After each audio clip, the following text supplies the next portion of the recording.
una educadora que me cuenta la siguiente anécdota. Llega una niñita y le dice, tía, ¿cómo se hacen los niños? Y esta educadora sudó helado, estaba pero complicadísima. Ay, ¿qué le contesto a esta niña? ¿Cómo se lo digo? ¿Qué me van a decir los papás? Uy, pero casi se murió. Hasta que se le ocurre preguntarle, ¿por qué me dices eso? No, lo que pasa es que la Catalina me dice que yo no sé hacer niños. Y estaban dibujando.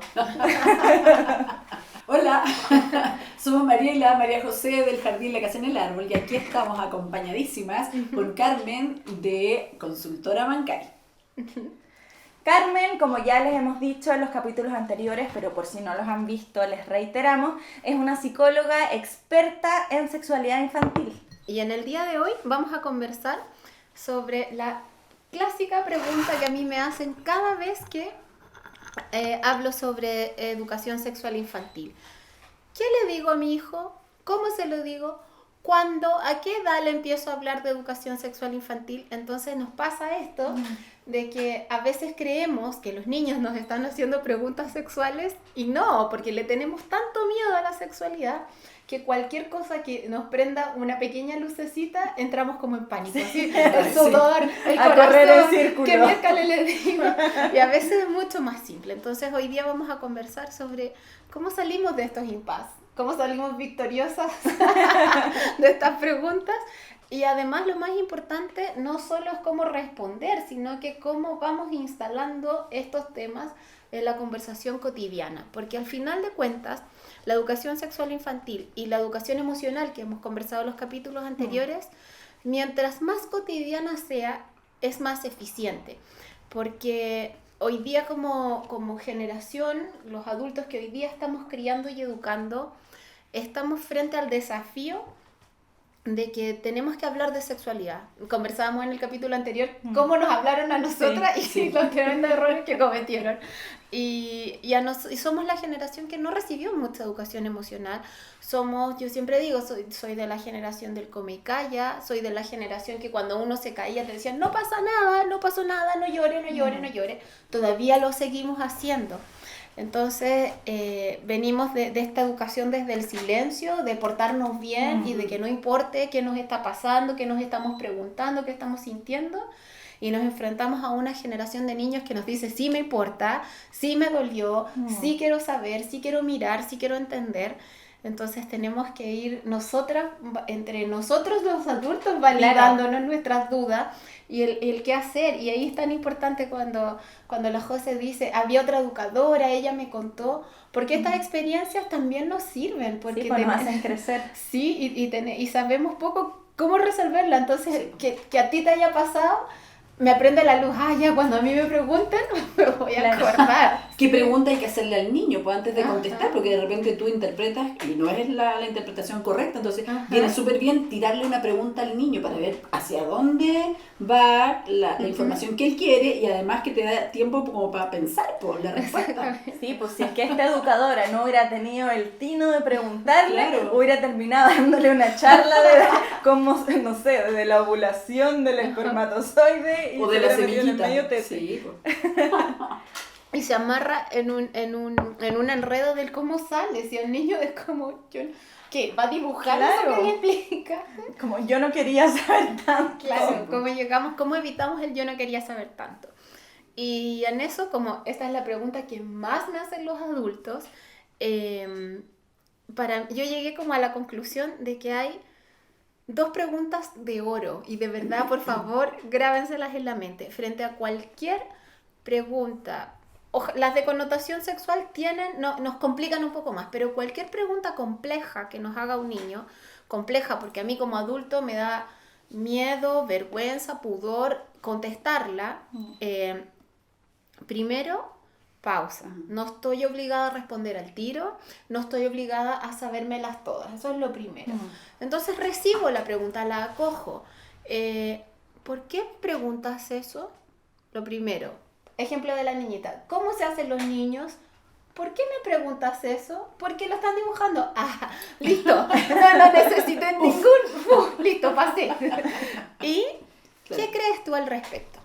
Claro. Entonces, supongamos que la niña efectivamente me estaba preguntando de cómo se engendra un bebé. Entonces, ¿por qué me preguntas eso? Porque mi mamá está embarazada y quiero saber cómo llegó esa guagua ahí. Perfecto. Sé que lo que me está preguntando es sexual. Listo. La segunda pregunta es, ¿qué crees tú? ¿Qué crees tú sobre eso? ¿Qué te imaginas? Ah, no, yo me imagino que mi mamá se tragó una semilla. Esa respuesta me avisa que claramente esa niña no tiene la madurez para recibir una respuesta sexual.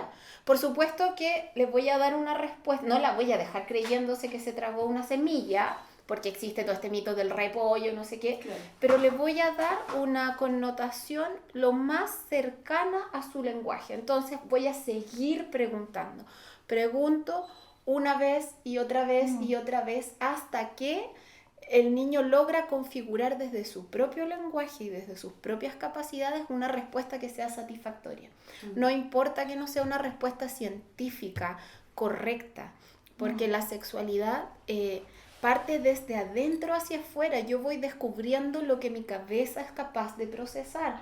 Hoy día, si el niño de 4 años cree que la mamá se tragó una semilla, por lo menos que sepa que esa semilla era de un humano y no de una planta. Claro. Listo, no era un repollo.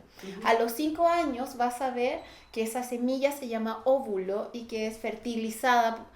Listo. A los 6 años que eso lo fertilizó un hombre. Y a los 8, a lo mejor, y da lo mismo, a lo mejor un niño lo va a entender a los 6, otro a los 8. Lo importante es que sea a su ritmo. Y cada niño tiene un ritmo distinto. Y desde ahí me pasa la siguiente pregunta que me hacen mucho los papás. ¿Y si en el colegio le explican? Y entonces yo sabía que no era su tiempo y no le había explicado, le había dado todas estas respuestas, como validando su propia emoción, dándole un poquito más de información, validando que se sintiera cómoda con lo que le estoy explicando. Pero de repente me pasó que en el colegio, y que me ha pasado en la consulta, niñita de primero básico, que la compañera llevó el teléfono y le mostró un video porno de frentón. Y no, para mí, lamentablemente, esos no son casos aislados. Es algo regular. Entonces, y niñitas y niñitos. Sí. Es algo que a mí se me está haciendo muy regular en la consulta. Y entonces los papás me dicen, yo resguardé su educación lo más que pude, pero hay un medio que está erotizado, profundamente erotizado, y es muy fácil llegar a la información.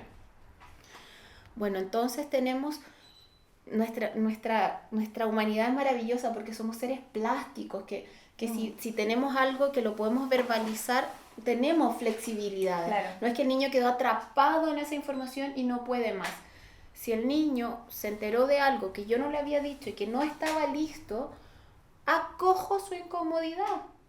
Porque de base, en un caso ideal, el niño tiene la confianza para llegar y decirme, ¿sabes qué, mamá? Sí. Me mostraron un video y pasaba esto. Ok, ¿y qué crees tú? ¿Y qué sentiste cuando lo viste? Cosas reales que yo he escuchado de niño. Me dieron ganas de vomitar, me dio asco, igual lo vi porque igual me dio curiosidad. Pero si el niño sabe que puede hablar de eso y yo como mamá o como educadora puedo recibir eso sin atacarme y horrorizarme, no, ¿cómo es posible? Voy a ir a hablar con tu profesora, no sé qué, puedo resignificar esa experiencia. Ok, eso que viste es de adultos, no explico más, a no ser que el niño específicamente me pregunte algo muy concreto. Eso es de adulto, lo hacen los adultos en un contexto, y lo hace un tipo de adultos, porque esto es una película, la vida real es distinta. Volver, el referente que está ahí es película, no es real.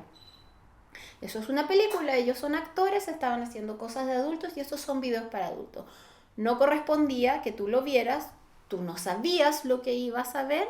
¿Cómo te sentiste? Y valido su emoción. Me sentí incómodo, no me gustó, me dio nervio, ok.